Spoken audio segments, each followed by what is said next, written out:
சட்டமன்றத்தில் கருப்பு பேட்ச் அணிந்து நள்ளிரவு 2 மணிக்கு ஜனநாயகத்தின் மீதான தாக்குதல் என்று இந்த வக்பு சட்ட திருத்த மசோதா குறித்து சொல்லியிருக்க உங்க கருத்து என்ன?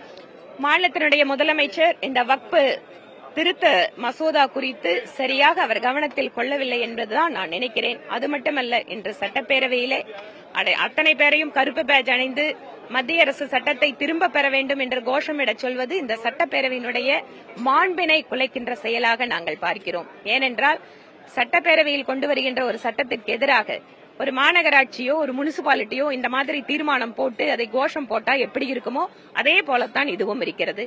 நாடு முழுவதும் இருக்கின்ற வக்பு சொத்துக்களை பாதுகாப்பதற்காக, முறையாக ஆவணப்படுத்துவதற்காக, அதை நிர்வாகம் செய்து அந்த இஸ்லாமிய கம்யூனிட்டிக்கு அதிகமான பலன்களை பெற்றுத் தருவதற்காக இந்த சட்ட திருத்தம் கொண்டு வரப்படுகிறது. கேரளா மினிஸ்டர் எம்ஓஎஸ் சுரேஷ் கோபி சொல்றாரு, கேரள அசம்பிளியில கொண்டு வந்த சட்டத்தை பத்தி சொல்றாரு. தமிழக அரசிலும் ஒரு தீர்மானம் கொண்டு வந்திருக்கிறார்கள். அந்த தீர்மானத்தோட நிலை இப்ப என்ன மேடம் ஆகும்? நான் அதுதான் சொல்லிட்டேன். நான் தமிழ்நாட்டில் மற்ற கார்பரேஷன்லயும் முனிசிபாலிட்டி கொண்டு வர தீர்மானம் மாதிரிதான் மத்திய அரசு தங்களுக்கு இருக்கின்ற அதிகாரத்தை வைத்து ஒரு குறிப்பிட்ட துறையிலே சீர்திருத்தம் செய்வதற்காக கொண்டு வரப்படுகின்ற மசோதா இது. அவர்களுடைய ஒரு இஸ்லாமிய கிறிஸ்தவ வாக்கு வங்கி அரசியல் எப்போதும் திராவிட முன்னேற்ற கழகம் செய்வதுதான். அதனால் இந்த மாதிரி ஒன்றுக்கும் உதவாத தீர்மானங்களை எல்லாம் கொண்டு வந்து சட்டப்பேரவையினுடைய ஒரு மரபினை அவர்கள் மாற்ற முயற்சி செய்கிறார்கள்.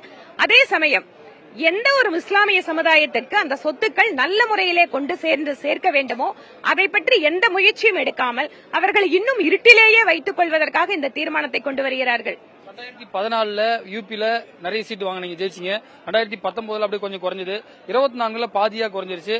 அதை திருப்பி மீட்டெடுக்கிறதுக்கு தான் இது சொல்லி தயாநிதி மாறன் நேற்று பார்லிமெண்ட்ல பேசியிருக்காரு. மேடம், உத்தரப்பிரதேசத்துல சட்டப்பேரவை தேர்தலின் போது எங்களுடைய வாக்கு வங்கி உயர்ந்தது. 2 முறை எங்களுக்கு மக்கள் ஆதரவு அளித்தது. அதையெல்லாம் வசதியா மறந்துட்டாரா?